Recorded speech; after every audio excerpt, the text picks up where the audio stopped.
Hello everybody, it's Mike, the Baldadonis. Boom!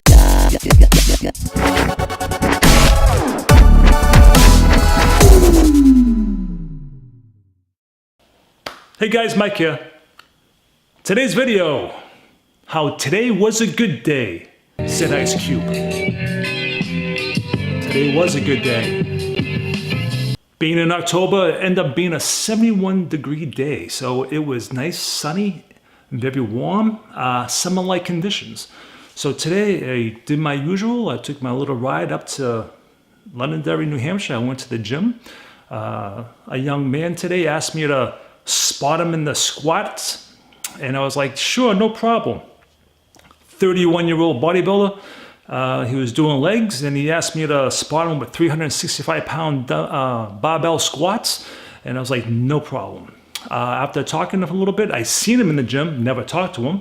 Today we had a little chat, and I was telling him my story, which I tell everybody, and he was like, yeah, I hear you. So at 31 years old, I was just about to have my heart attack. I was doing steroids for quite a few years, 5 years straight. I abused them and ended up having a heart attack. And I was telling this young man about some of my things that I did and some of the weights that I used. And he was, being 31 years old, and he was like telling me, things that I already knew. I got almost 20 years on him. So it was I'm kind of chuckling at him because he's trying to tell me things that I already know. And I'm like, I'll tell you what, when your body hits 40, you let me know how you feel. We're having that type of conversation. And now that I'm 49, my body's even worse. So I'm just walking around, just doing late duty stuff. So if you ever hear anybody say to you, or you ask somebody, hey, you still work out? And they say, I'm just maintaining. That simply just means they can only do what they can do just to have their appearance where it's at now. So no, we don't work out no more. We just maintain. So anyways, after the gym, I brought with me in the car, since I had it laying around, I was like, I'll do a video about it. I had 2 containers. This full of coins, and this was about maybe this high, full of quarters. Quarters. My Boston talk, full of quarters. So I was like, let me cash them in. So after the gym, I took a little ride to Hannaford's, and they have the machine, the coin machine that I dumped all my coins in. 15, 17 minutes later, popped out $235, $238, I believe. So I was like, good day. Sun shining, $238 from spare change, not bad. So I go continue on. I go grab a few, things that I need. I went and bought some vegetables and some fruit. And as I was walking around, I seen this lovely woman. Being a nice day today, she dressed the part, wearing a very nice sundress. Now, ladies, some women can get away with it. Others simply cannot. This woman pulled it off. Damn, she was fine. I was like, woohoo! In my head, I was saying that. So as I was walking by her, I said, you look very cute today. She's like, what? I was like, you look cute today. She's like, thanks. I was like, no, thank you. Saying to myself, oh, lucky husband she's got. I didn't notice the ring. So I just kept walking along. So lately, my cat's not been eating the way he usually does. Some of you guys know, my cat is a 15-year-old Maine Coon. I do give him a steroid for his arthritis, and that steroid actually helps him eat even more. They get hungry. So he's not eating his food. I'm buying food left and right. He's just not eating it. He comes to the dish, wants to eat it, but he's not eating it. I'm like, dude, you're making me nervous. I know you're old, but you're throwing my money away, and I'm feeling, quite bad about it. So as I'm walking towards the aisle where the cat food is, I see this woman. Now in Hannaford's is a smaller store versus like a Market Basket, so the aisles are kind of narrow. You could like barely squeeze 2 people through. So I noticed the woman buying cat food. I sat there behind her, just waiting for her to do her thing. But it came to me, I'm like, excuse me, miss, you're buying cat food.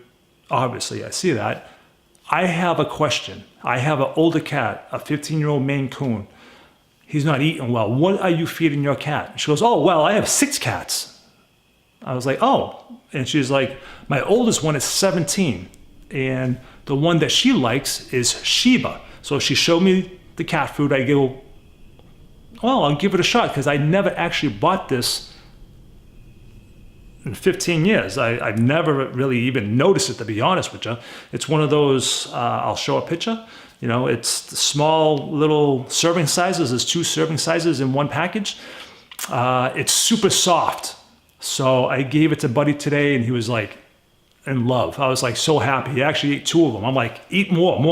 I want him to stay, you know, kind of on the bigger side because he is old. I want him to eat. I want him, you know, not withering away just yet, you know. So cat lady, thank you very much. She had 6 cats. She rescued cats, you know, straight up cat lady. So thank you very much for the tip. Worked well for me. So I go cash in my little receipt for my coin machine. I bought some groceries and I promptly went across the street to Market Basket, where I buy most of my food. Market Basket's just a cheaper place to buy your food. It's a bigger store. It's, you know, the more products that they sell, the cheaper money, you know, you can get the product for. The thing about the 2 stores, Hannaford, small store, better produce, better vegetables, a lot more organic fruits for me. Market Basket has stepped up their game. They too have organic fruits and vegetables. I think they have a little bit more variety as for vegetables versus Hannaford's in the organic department.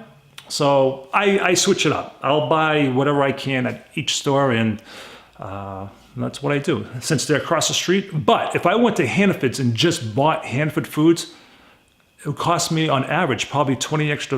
And I buy, you know, food every 3 or 4 days at $100 a pop, give or take, you know. That adds up, you know, at the end of the month, that adds up. So, yeah, I did the food shopping thing today. It was a beautiful day. Like I said, I'm telling the story how nice it was. So I know you guys haven't heard much about me talking about my Mini Cooper S and my Mercedes AMG E55. A lot of you guys subscribe just to watch those videos. I probably lost a few due to that because I haven't posted anything. The reality of it is nothing's really going on. I tried selling the Mini Cooper for the past 6 months with only 3 people interested. The first one was from way up north by the White Mountains, and there's a Menga's Highway or something. I don't recall if I ever been up there, but he was telling me how the roads are nice and windy up in the mountains, and a type of car, it's perfect for it. I'm straight up and honest, and I tell people what my cars need, if anything. In my last previous videos, I tell the story how it needs low control on bushings. It's not a big job. I just don't want to do it. And then there's an oil leak that's not that bad. You can live with it. There's one little drop here and there. You know, that's something that it was 3 bolts. As you guys can see, I'm going to post it up. The engine is very tight. It's just time consuming. And I'm here to try to make a buck. Okay? And that's the other thing. Ever since I started doing YouTube and telling everybody I buy to sell cars to make a profit, me and my big mouth, nobody's calling me. You know, it's just, I'm like, come on, man. You know, I'm kicking myself in the butt for that.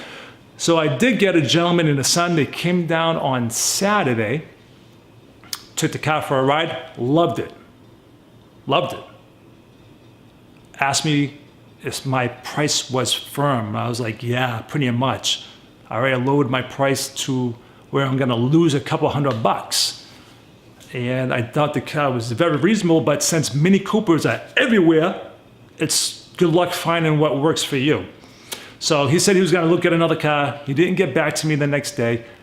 Me, I texted him. I was like, hey, did you find a car? He was like, yeah, I did. I found a John Cooper Works for, I think it was $800 less than what I was asking for mine. I would have bought the same car, but knowing all the issues that these cars have, I tell everybody in my videos what exactly they are. I've owned 6 Mini Coopers.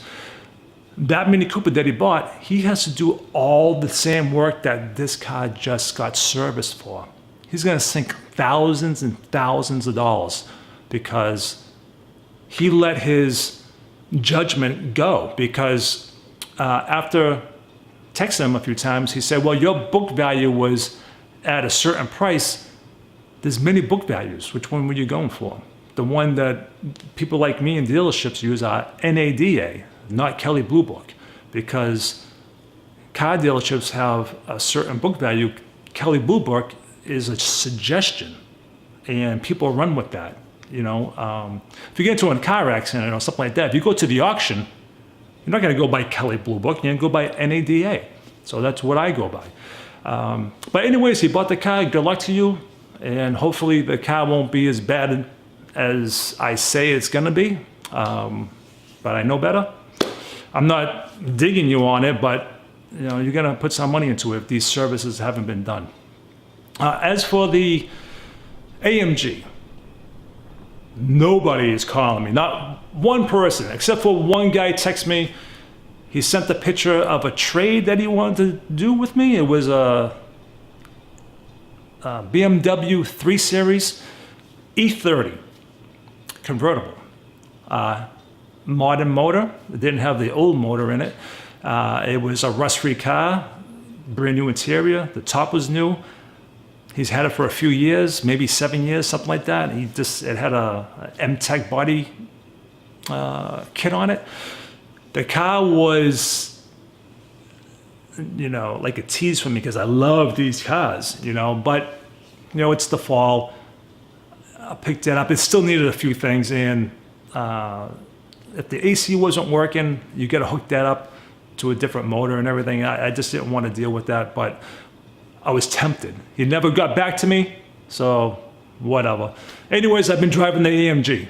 I've been having fun with that. So today, after coming home, doing the shopping, put the food away, you know, today was a good day. Like I said, I took the car out and I went to the local car show. I stayed there for maybe a half hour just to do a quick little something. As the season's winding down, there's only one more car show. And unfortunately for these guys, I think they had like either 5 or 7 rain days that happened this year. And the car show is only on Wednesday. So, you know, I kind of feel bad that he had a short season in that way. What else? So yeah, nobody's hitting me up on my cars. So nothing's been going on, guys. So I apologize for not showing you anything else with the cars. There wasn't nothing going on. So what else? Oh, online dating. As you guys watched, I talked about how online dating, how I'm undateable and stuff like that. I actually got off the POF. It's called Plenty of Fish. I stopped it for 2 days. I went on a date, and you know, within the first 5 minutes, you know, the girl's telling me about how her brother committed suicide, her son went to the loony bin, her mother, this and that. I was like, listen, I just met you. This is too much information, you know. I thought I had issues about having vertigo due to environmental pollution and foods that I eating clean and healthy. That's the furthest thing that anybody has any worries about, because you go with these people, you don't know what you're going to really get, you know, and you know, that's why online dating is so difficult. But I went back on because, you know, that's the way it is. You know, I just, somewhere down the line, hopefully I'm going to meet somebody. So anyways, that's about it for tonight, guys. I do have some really good things coming up. I think on this Sunday, I'm going to a fair. I'm going to videotape that. Tuesday coming up, hopefully weather permitting, I'll be doing that special video that got canceled last week due to rain. Hopefully it's not going to rain because it's weather permitting. you know. I'm excited. One, because I'm afraid of there's two things I'm nervous about on this particular day. And hopefully neither one actually affect me. So that should be a fun video. So until the next video, everybody, Baldadonis out.